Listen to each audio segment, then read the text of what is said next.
بسم اللہ الرحمن الرحیم الحمد للہ وکفی والصلاة والسلام علی سیدنا ومولانا محمد المصطفى وعلى آلہ واصحابہ وازواجہ وذریاتہ کما یحب ربنا ویرضى جل جلالہ اما بعد فاعوذ باللہ من الشیطان الرجیم بسم اللہ الرحمن الرحیم وَأَنَّ هَذَا صِرَاطِي مُسْتَقِيمًا فَاتَّبِعُوهُ وَلَا تَتَّبِعُوا السُّبُلَ فَتَفَرَّقَ بِكُمْ عَنْ سَبِيلِهِ صدق اللہ العظیم۔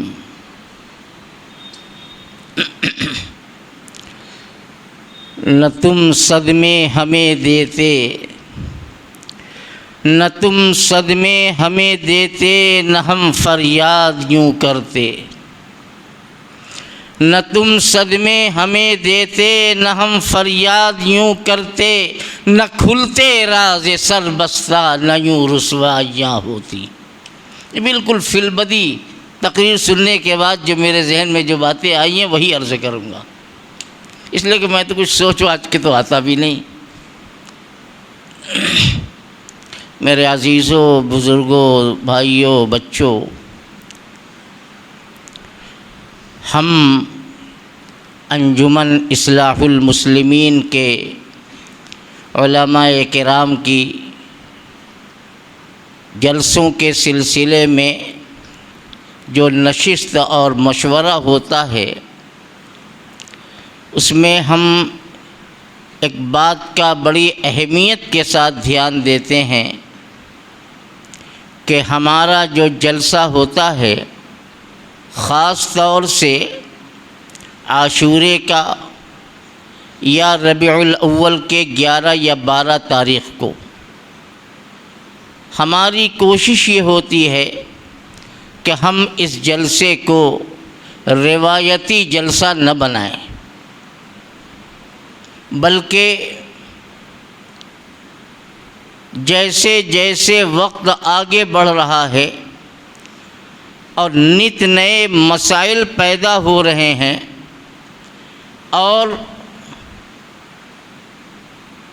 بے بنیاد پروپیگنڈا ہو رہا ہے، ہم اس کو سامنے رکھیں اور اپنے دوستوں کو، اپنے ساتھیوں کو باخبر کریں۔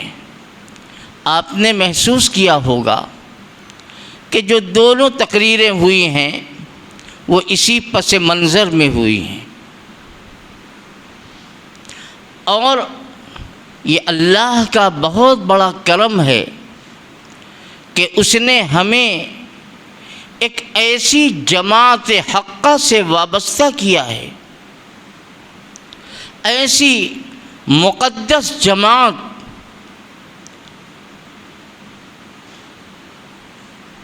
جس کے بارے میں فارسی کے شاعر کا یہ شاعر کہا جائے تو غلط نہیں ہے کہ در کف جام شریعت، در کف سندان عشق، در کف جام شریعت، در کف سندان عشق، ہر ہوسنا کے ندانت جام و سنداں باختن۔ اللہ نے ہمیں جس جماعت سے وابستہ کیا ہے یہ وہ جماعت ہے کہ جس نے اعتدال اور توازن کے ترازو کو سامنے رکھا اور حق کو برملا کہا۔ میرے عزیزوں، بہت سی جماعتیں ہیں، بہت سی تنظیمیں ہیں، نام آپ جانتے ہیں، لیکن آخر وجہ کیا ہے کہ جب شریعت غرہ کے خلاف، اصول دین کے خلاف یا شریعت مصطفی کے خلاف اگر کوئی قدم بڑھتا ہے تو یہی علماء دیوبند کی جماعت ہوتی ہے جو سر بکف میدان میں آ کر احقاق حق، ابطال باطل کا فریضہ انجام دیتی ہے۔ مودودیت ہو، رافضیت ہو، غیر مقلدیت ہو، رضا خانیت ہو، شکیلیت ہو، یا اس طرح کی جتنی جماعتیں ہیں، کون میدان میں ہے؟ کون میدان میں ہے؟ کیا لینا ہے علماء دیوبند کو؟ کیا مل جائے گا سوائے گالیوں کے، سوائے طعن و تشنیع کے کیا مل رہا ہے؟ لیکن اسلاف کا طریقہ اور ان کی زندگی کی مثال ہمارے ان اکابر کے دیوبند کے سامنے ہے۔ حضرت عبداللہ بن مبارک رحمۃ اللہ علیہ جلیل القدر محدث، فقیہ، بلکہ یوں کہا جائے کہ امام المحدثین ہیں، جرح و تعدیل کے امام ہیں۔ حدیث کا پڑھانے والا جانتا ہوگا کہ اگر عبداللہ بن مبارک کسی راوی کے بارے میں کچھ ہلکا لفظ بول دیں تو عبداللہ بن مبارک کی یہ بات سند ہو جاتی ہے اور سند میں پیش کی جاتی ہے کہ فلاں راوی کے بارے میں ابن مبارک نے یہ کہا۔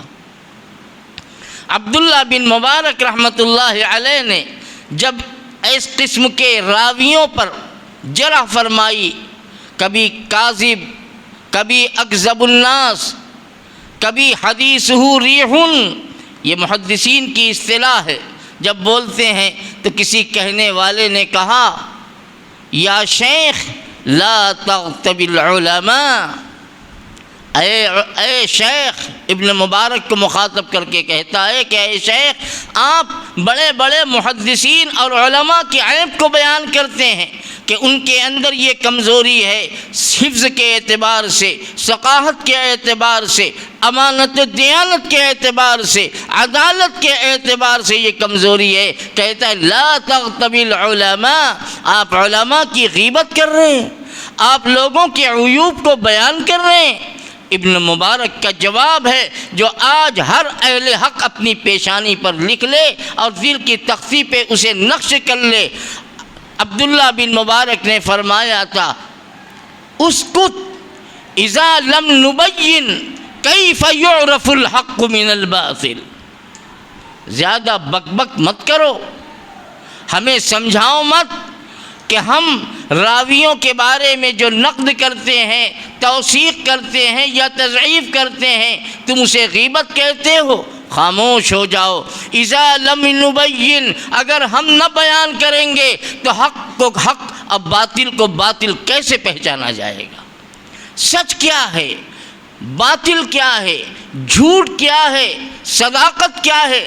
یہ ہمارے علماء دیوبند کا ترے امتیاز ہے کہ انہوں نے ہر طعنے سنے لیکن کبھی بھی بال برابر اپنے نقطۂ نظر سے منحرف نہیں ہوئے۔ کچھ سمجھ کر ہی ہوا ہوں، کچھ سمجھ کر ہی ہوا ہوں موج دریا کا حریف، ورنہ میں بھی جانتا ہوں عافیت ساحل میں ہے۔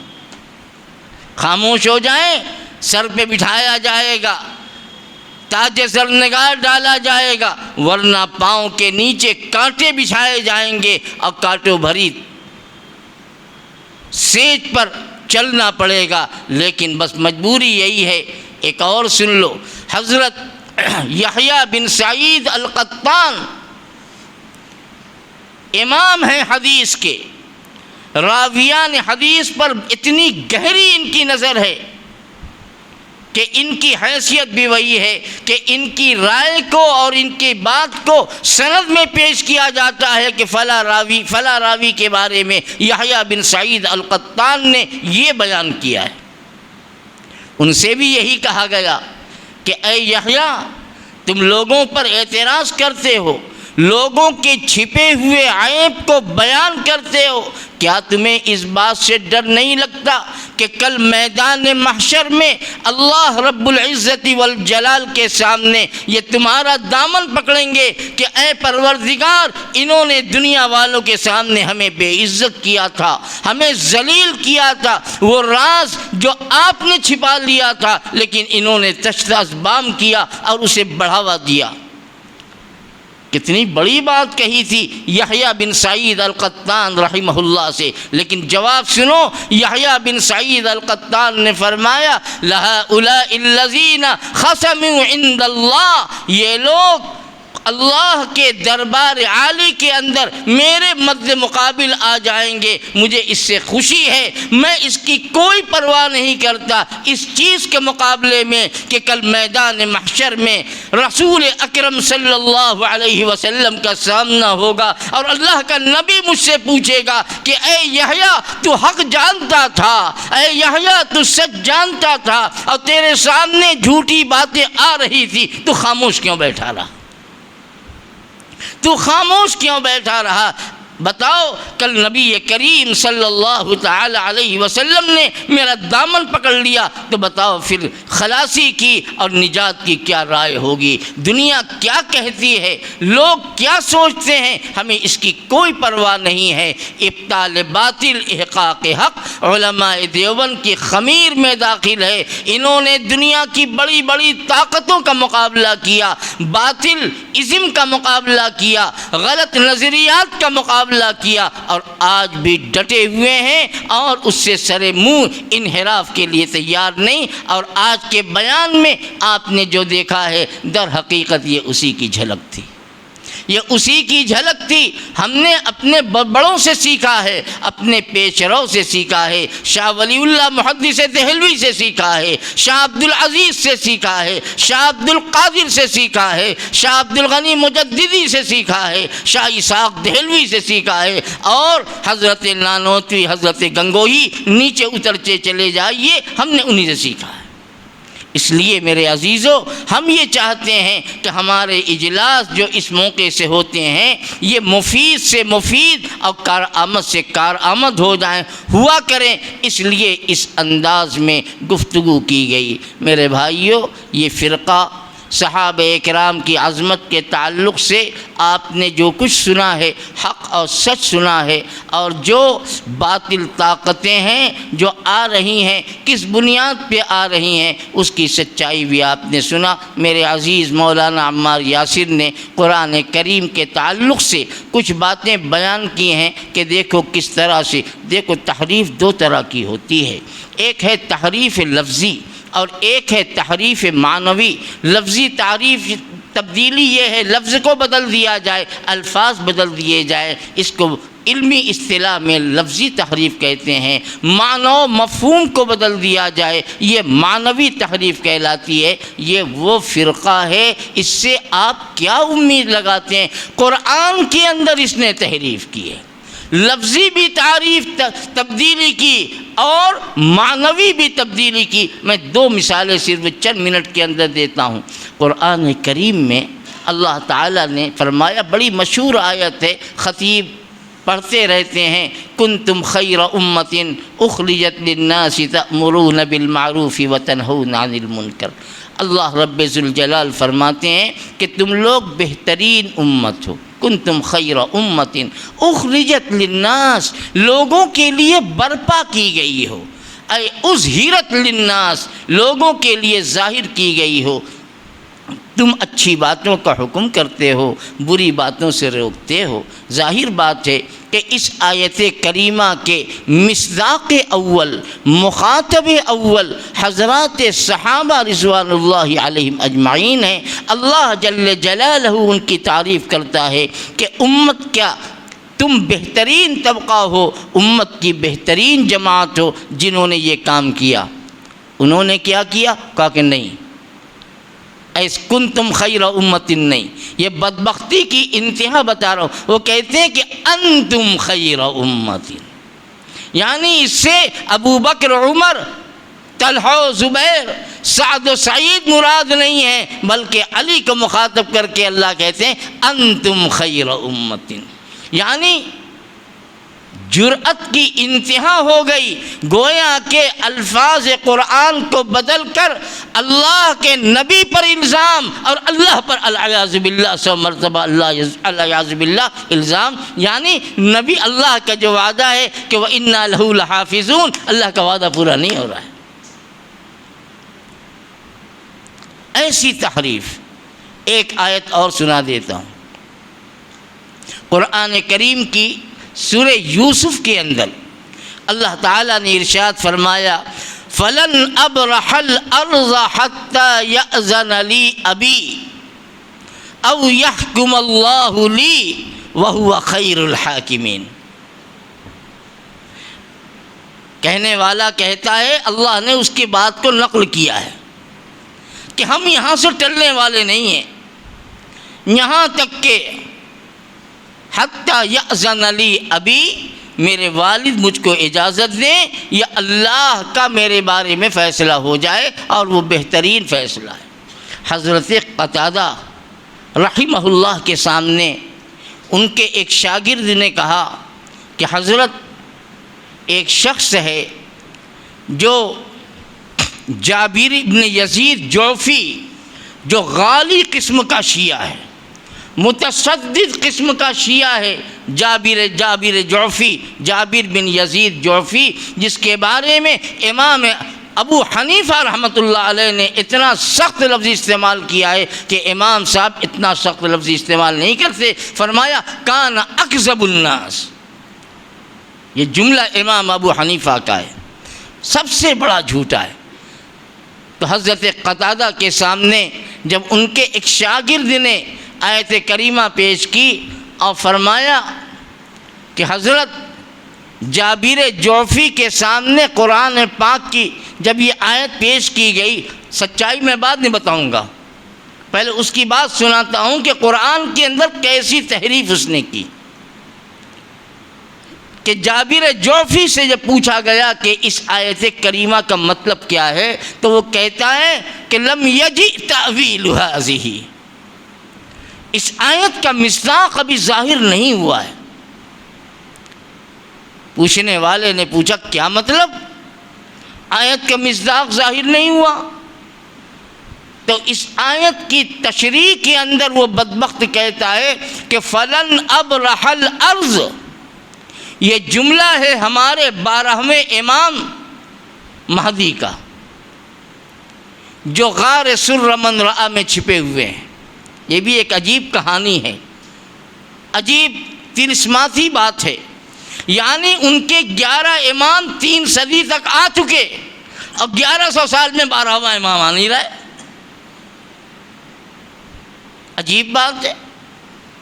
اب کہتے ہیں غار سر من رأى میں چھپے ہوئے، تو کہتا ہے فلن ابرح الارض، یہ جملہ ہے 12ویں امام مہدی کا، یعنی دنیائے شیعیت روزانہ چلاتی ہے کہ مہدی آ جاؤ، مہدی آ جاؤ، تمہاری قیادت میں ہم ان سے مقابلہ کریں گے، اور مہدی کہتے ہیں کہ فلن ابرح الارض، ہم یہاں سے ٹلنے والے نہیں ہیں۔ عجیب و غریب، مہدی فلن ابرح الارض حتی یأذن لی ابی، یہاں تک کہ میرے والد کا حکم آ جائے گا تو ہم یہاں سے نکلیں گے، اور کہتا ہے کہ حتی یأذن لی ابی یرید علیًا، یعنی باپ سے حضرت علی مراد لیتا ہے، اور کہتا ہے ان علیًا فی السحاب، کہ علی زندہ ہیں، بادلوں میں چھپے ہوئے ہیں، اور جب وہاں سے آواز دیں گے اور کہیں گے کہ اخرجوا مع فلان، یعنی جب کہیں گے کہ مہدی اب نکلو تب مہدی نکلیں گے۔ حضرت قتادہ رحمۃ اللہ علیہ نے جب یہ بات سنی حیرت میں پڑ گئے اور فرمایا قد کذب واللہ جابر، یعنی جابر خدا کی قسم جھوٹا ہے۔ یہ آیت تو حضرت یوسف کے بھائیوں کے بارے میں نازل، کیسی معنوی تحریف کیا، قرآن کے اندر تحریف، الفاظ میں تحریف، معنی و مراد میں تحریف۔ حضرت قتادہ نے کہا کہ یہ تو گفتگو ہے حضرت یوسف علیہ السلام کے بھائیوں کی آپس کی کہ جب بنیامین کو بھی حضرت یوسف نے مصر میں روک لیا تھا، بہت لمبا واقعہ ہے، روک لیا تھا اور وہاں سے واپس ناکام آئے تھے تو ایک جگہ سب بھائی رک گئے اور یہودا سب سے بڑا بھائی تھا، اس نے کہا کہ ابا جان کو اب ہم منہ دکھانے کے قابل نہیں ہیں، یعنی حضرت یعقوب علیہ السلام کو اب ہم منہ دکھانے کے قابل نہیں ہیں، تم جاؤ، فلن ابرح الارض حتی یأذن لی ابی، یہاں اگر حضرت یعقوب ابا جان مجھے بلائیں گے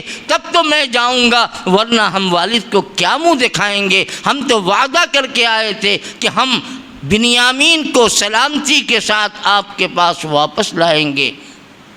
یہ ان کا کارنامہ ہے۔ آخری بات سن لو، ان کا کارنامہ جھوٹ اتنا، آپ جانتے ہیں ابھی حضرت عثمان کا تذکرہ ہو رہا تھا، ان کے بارے میں کچھ باتیں بھی مختصر سی سامنے آئی ہیں۔ یہ طبقہ ان کی بنیادی کتابوں کے اندر لکھا ہے کہ حضرت نبی کریم علیہ السلام کی صاحبزادیوں کے بارے میں کہتے ہیں کہ حضور کی کوئی بیٹی نہیں تھی سوائے فاطمہ کے۔ یہ ان کی کتابوں میں لکھا ہوا ہے۔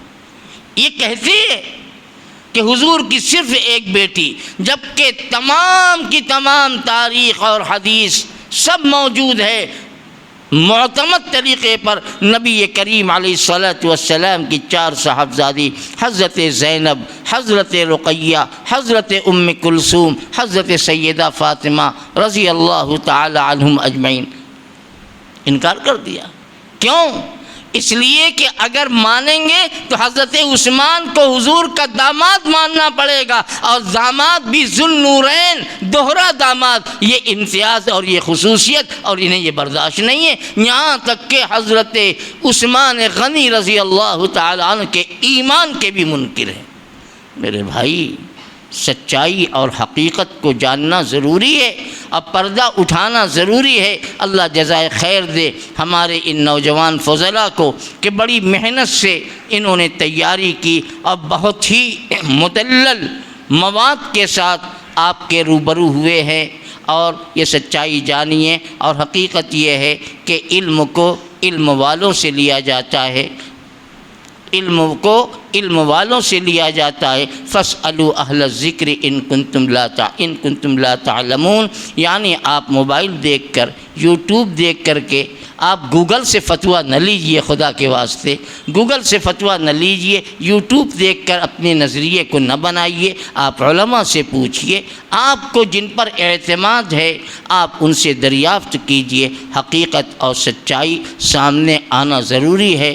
اللہ ہمیں حق بولنے، حق سمجھنے، حق پر چلنے اور حق پر جمنے کی توفیق عطا فرمائے۔ وآخر دعوانا ان الحمد للہ رب العالمین۔ بسم اللہ الرحمن الرحیم۔ سبحان اللہ وبحمدہ، سبحانک اللہم وبحمدک، نشہد ان لا الہ الا انت، نستغفرک ونتوب الیک۔ سبحان اللہ والحمد للہ ولا الہ الا اللہ واللہ اکبر۔ اللہم صل علی سیدنا ونبینا ومولانا محمد وعلى آلہ واصحابہ وازواجہ وذریاتہ اجمعین۔ اللہم ارنا الحق حقا وارزقنا اتباعہ، وارنا الباطل باطلا وارزقنا اجتنابا۔ اللہم اجعلنا من الذین یستمعون القول فیتبعون احسنہ ویجتنبون سخطہ۔ ربنا آتنا فی الدنیا حسنہ وفی الآخرۃ حسنۃ وقنا عذاب النار۔ اے اللہ، کہنے والے کو بھی قبول فرما، سننے والے کو بھی قبول فرما۔ اے اللہ، حق بولنے کی جرأت عطا فرما، حق پر چلنے کی جرأت عطا فرما۔ اے اللہ، باطل اپنے تمام آلات کے ساتھ آج اہل حق کو گمراہ کر رہا ہے، اے اللہ اس حقیر سی کوشش کو قبول فرما اور باطل سے اے اللہ پوری امت مسلمہ کی حفاظت فرما۔ اے اللہ ہمیں قرآن کے حدیث کا صحیح فہم عطا فرما۔ اے اللہ ہمیں عمل صالح کی توفیق عطا فرما۔